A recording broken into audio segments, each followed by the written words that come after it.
Welcome to Cut the COVID Crap Part 49. Australia. Why does 2% of the people not get their second vaccination? T-shirt of the week, something to think about. There's two things that I'd like to discuss today, two things that I find remarkable. I haven't seen anyone talk about it yet, but it's just something I pick up when I look at the statistics. The first one, look for the link in the description below.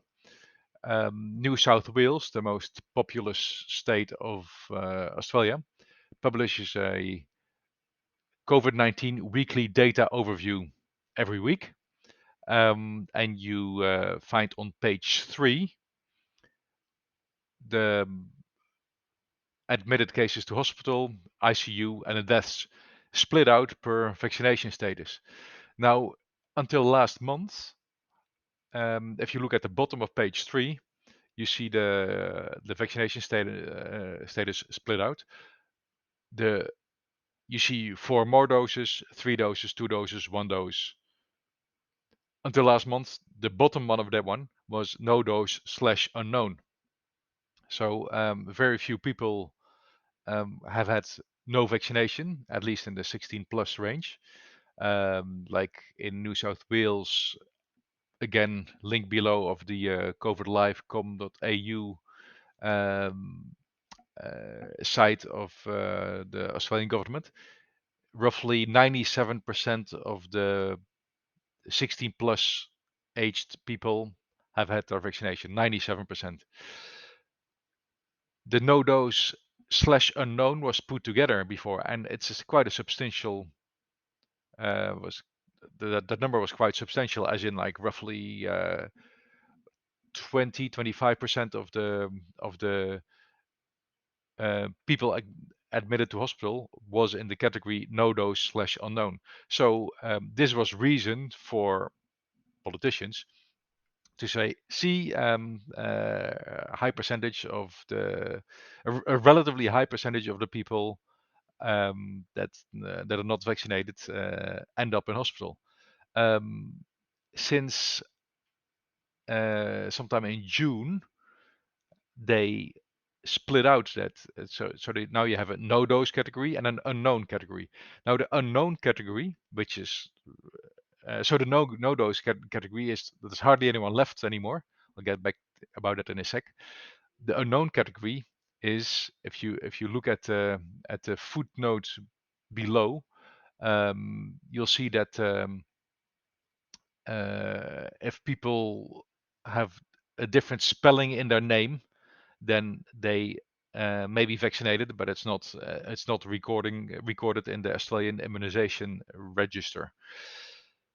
So I guess the majority of these people are actually vaccinated. Unknown, like it's not recorded, or it cannot be verified how many times. But anyway, that unknown category is split out from the no dose. So if you divide the no dose number, and for the 18th of June, that's a total of 4 for that week, out of a grand total of all the vaccination status categories of 506. So we're talking about people ending up in the hospital, not ICU, in hospital, 4 out of 506. So that's less than 1%. 3% of and 3% of the 16 plus people are not vaccinated. So this is a very small number. And I'm looking at the 4 last weekly reports that are available. So 18th of June, 4 out of 506, less than 1%. The 25th of June, 0 out of 529, 0% obviously. 2nd of July, 0 again out of 666. And the last is 9th of July, 2 out of 769. So that's less than 0.5%. So the no dose category ending up in a hospital is very small. It's smaller than the percentage of people that is not vaccinated. So that would say something, right? The strange thing though is there's the deaths is reported as well.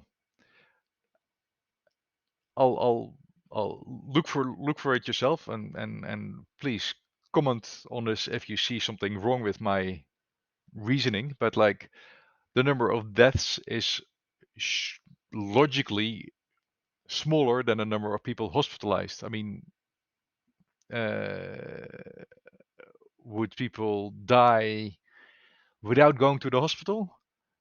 Unlikely, I would think. Anyway, 18th of June, 4 people admitted to hospital, not an ICU, one in ICU, and 4 deaths. Okay, that's a lot of deaths, right? Week later, 25th of June, 0 ended up in hospital, 0 admitted to ICU, but 12 deaths. Can you explain that? 2nd of July, 0 hospital, 1 ICU, 19 deaths. Last 9th of July, 2 in hospital, 1 extra in ICU, 11 deaths. So somehow there's a very small number of vaccinated people ending up in hospital, but a much larger number of vaccinated death. Apparently, they drop dead at home. I mean, either there's something seriously wrong with these data, or I mean, the only other thing I can imagine is you know, people getting vaccinated and they're considered unvaccinated, getting vaccinated for the first time, um, dropping that within 2 weeks, then their status is officially still unvaccinated, and then they die. But yeah, I would still think they would at least end up in hospital. So something seriously wrong with these data. I mean, the unvaccinated don't end up in hospital, way less than than the 3% you would expect. If vaccination is neutral, if vaccination works, then you would even expect a higher percentage with no dose ending up in the hospital. But anyway, and in the other categories, the 1 or 2 or 3 or 4 doses, the number of deaths is way smaller than the number of hospitalizations. In Let me just double check. Is it in every month? So yes, it is in every single month. So what do they do with these data? I mean, they at first had the no dose and unknown category together, which doesn't make sense. Now that they split it, what are they doing with the death data? Anyway, second one relating to the subject of this Got the COVID web part 49. Look at the covidlive.com.au site. Scroll a little bit down, um, like the fourth block of matrices. Vaccinations age, block left and right. It shows the per state. Again, the link is in the description below. Per state, it shows how many, what percentage of the people have had their first, second, third, and fourth vaccinations. The leftmost matrix is all ages, 0 plus. The rightmost is 16 plus. Let's look at the 16 plus first. So over there you see that Australia-wide, 97.7% of the people, of the population, has had their first vaccination. So that's been like that for a while. Basically, there was a lot of coercion going on in Australia. Like you couldn't travel without getting vaccinated. You couldn't, especially in West Australia, you couldn't work in like 75% of the workforce was forced to get vaccinated. Otherwise, they would have to lose their job. So for a while already, Australia has got a super high vaccination rate. 97.7% of the people are vaccinated. It's uh, pretty much even per state. Well, Northern Territory 91%, and West Australia more than 99%. Anyway, it's been like that for a while already. What I find remarkable is looking at the second vaccination. So 97.7% of the people 16 plus have been vaccinated, but the second vaccination, 96.1% of the people. So that's 1.6% less. So 1 to 2% of the people 16 plus decided to not go for the second vaccination. And it's not that recently people have been vaccinated for the first time and hence they are waiting for the second shot, because for a few months already the vaccination rate has been super high in Australia already, and hence we're looking at third and fourth doses. But like that's not the subject now. So the percentage of people having had their first vaccination 97.7%, it's been that high already for weeks. So 1.6% of the people that got vaccinated for the first time decided to not get their second vaccination. And that is quite an important number, I think. So out of all the people that got vaccinated, that decided to get vaccinated, coerced or not, like voluntarily or coerced, doesn't matter, roughly 2% of those people decided not to get the vaccination, the second vaccination. Why is that? They decided to go for the first one, but not the second one. Yeah, apparently something went wrong with the first one. Some reaction after the first one made them decide, nah, I'm not gonna go for a second one. I mean, I cannot think of any reason. Like, you're not gonna go, like, if you know that you get a minimum of 2 shots plus potentially boosters, doesn't matter. But like, at least you know that you're up for two.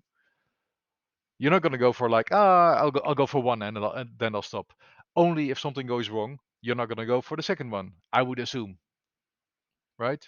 So roughly 2% of the people had some sort of reaction that made them decide not to go for the second vaccination.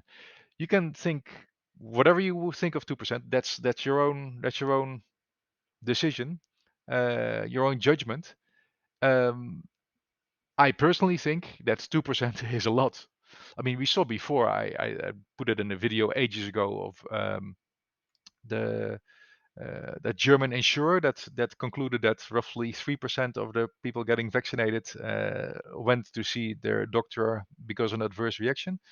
And doesn't mean that all of it is serious, but remember 3%. And now we see roughly 2% deciding not to go for their second vaccination. Whether that's mandatory or not, maybe they got an exemption for getting their second one, but at least something must have gone wrong seriously enough to say like, not going to go for a second one. And you may think that 2% is small, and it's really up to you to decide it. But like, um, I think in medical terms, if 2% would be really reported, that will be a huge red light for vaccinations. Anyway, um, well, quick look at the column next to it. That's ages 0 plus. So ages 0 plus, it's 87.1% first vaccination, and second vaccination 84.5%. So that's 2.6% less. Granted, though, the probably the people getting vaccinated um, in the younger age group have only been there's a larger percentage that only started to get vaccinated relatively recently. So that number may still grow, which means that the second vaccination still has some catching up to do. I'll report on this in let's say a month's time or something. See where those numbers, how much those numbers have changed.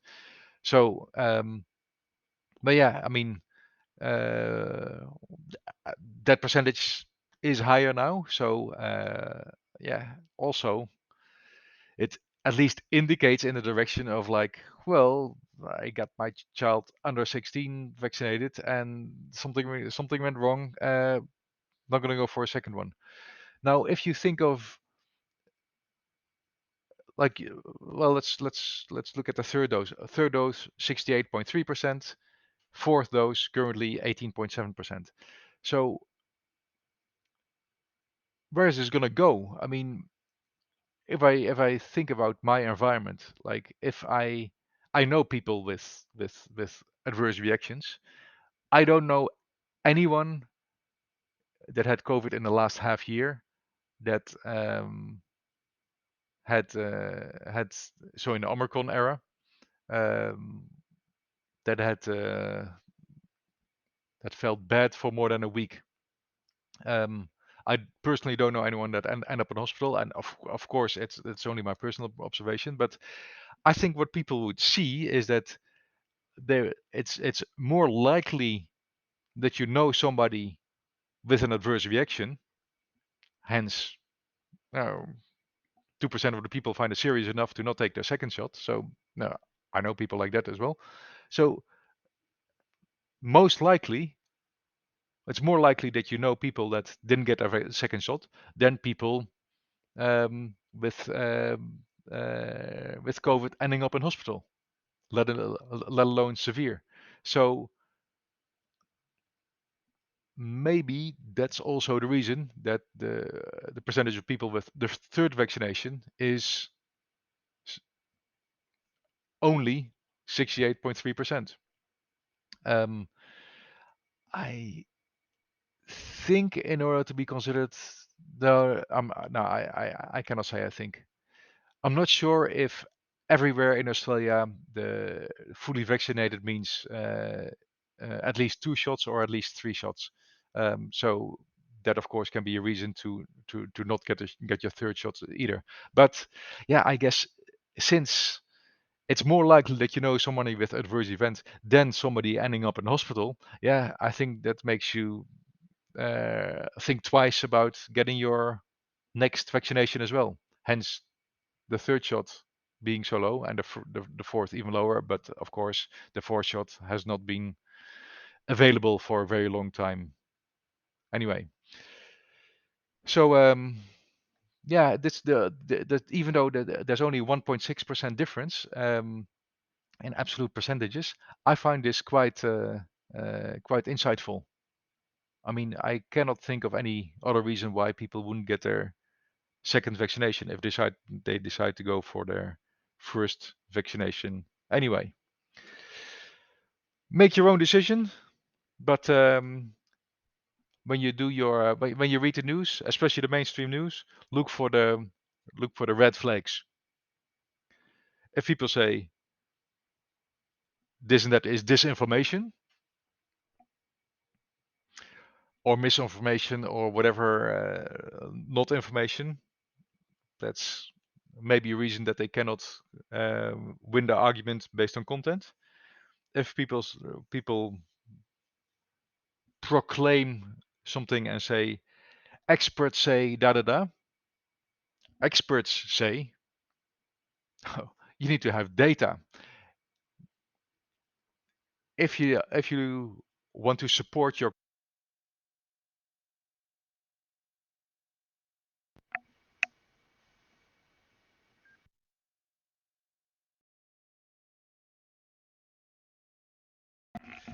if you want to support a claim that you have, then you refer to research. This research shows, this publication shows, and then you look in the data. But experts say there's many experts that say opposite things. And of course, if you're called a racist or whatever ist, then people cannot win on content either. And other things are, of course, conspiracy theory. Like, to be called a conspiracy theorist is the greatest compliment that you can have. That means that you won the argument. And things like, we all know. We all know that masks works. Really? We all know that? Well, we all